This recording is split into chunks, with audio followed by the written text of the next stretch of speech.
Preguntas de repaso, sección tensión superficial.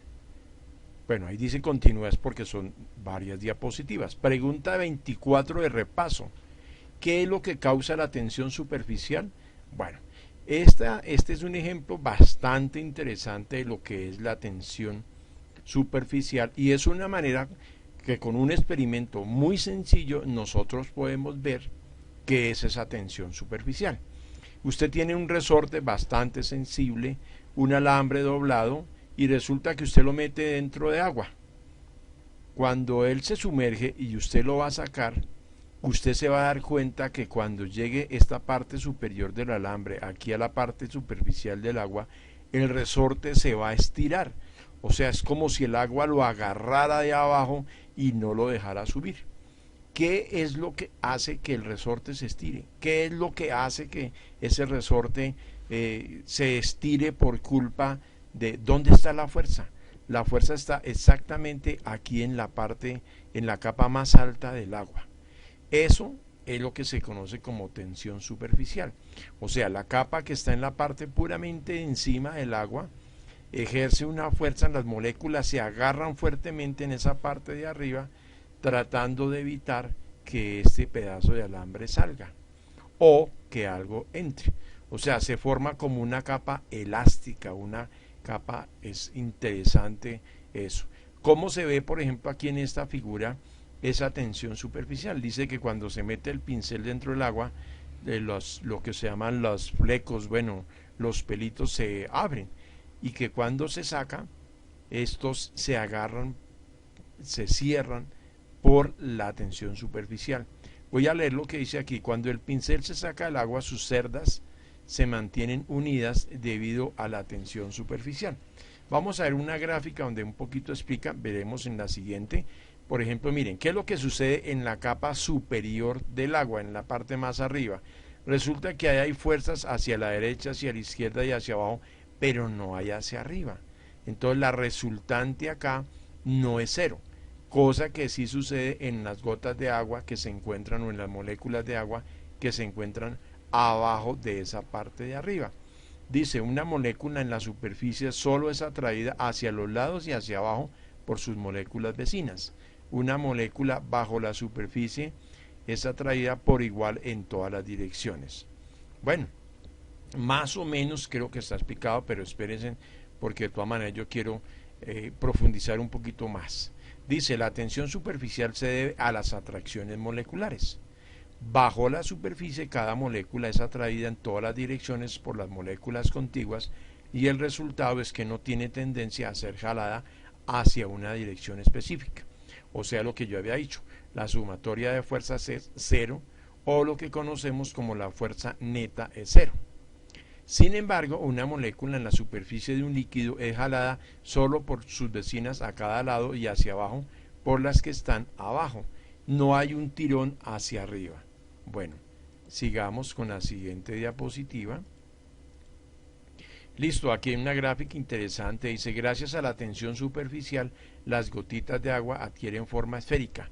Ya lo habíamos visto en un video anterior y nos preguntaban, ¿cuál es la forma geométrica en la cual la superficie, el área superficial es menor? Y entonces concluíamos que era una esfera, o sea, una bolita. Listo, esta gráfica ya la hemos visto. Entonces dice, de manera, voy a leer rápidamente, de manera que estas atracciones moleculares tienden a tirar de la molécula desde la superficie hacia el interior del líquido y esta tendencia es la que minimiza el área de superficie. Ojo, hace que el área sea un poco menor. La superficie se comporta como si estuviera apretada a una película elástica. Esto se ve cuando agujas de acero u hojas de rasurar secas flotan sobre el agua. O sea, flotan no es por el principio de Arquímedes, no, es por la tensión superficial. No flotan en la forma usual, bueno, estaba diciéndolo, sino que están soportadas por las moléculas en la superficie que se oponen a un aumento en el área superficial. O sea, esa área es lo menor posible, entonces cuando se coloca algo encima, como que trataría de aumentar el área y resulta que como las fuerzas entre las moléculas no permiten que eso suceda. La superficie del agua se comba. ¿Qué significa combarse? Es tomar como una curva. como una pieza de envoltura de plástico, y esto permite a ciertos insectos como los mosquitos de agua se desplacen sobre la superficie del estanque. Ya vamos a mirar eso también. Entonces miremos por acá. Bueno, miren, ahí está el mosquito parado encima. Si ven que es como si uno mira la fotografía y uno dice, oiga, es como si el agua fuera un plástico, como si de verdad hubiera ahí una capa plástica. Aquí miren esta gráfica también.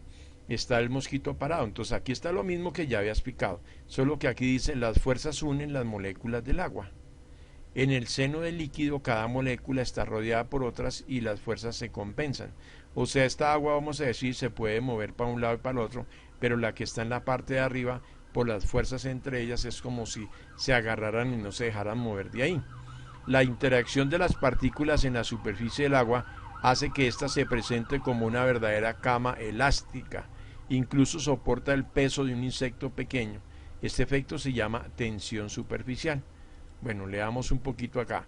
Dice, la tensión superficial del agua es mayor que la de otros líquidos comunes, y el agua pura tiene mayor tensión superficial que la jabonosa. Se puede ver esto cuando una pequeña capa de jabón en la superficie del agua se desplaza, de hecho, por toda la superficie. O sea, se queda moviendo por encima. Así se minimiza el área superficial del agua. Mire lo que dice acá interesante, del aceite y la grasa. Lo mismo sucede con el aceite o la grasa que flota sobre el agua. O sea, queda flotando. El aceite tiene menor tensión superficial que el agua fría y se desplaza en una película que cubre toda la superficie. Mire interesante esto.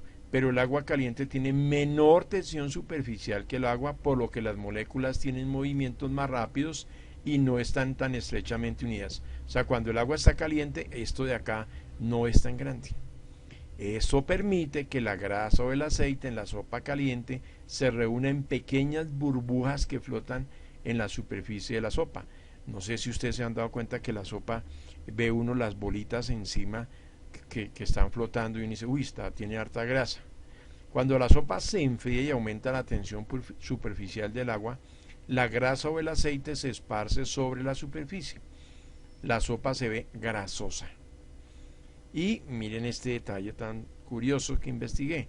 La sopa caliente sabe distinto a la sopa fría, principalmente porque la tensión superficial del agua de la sopa cambia con la temperatura.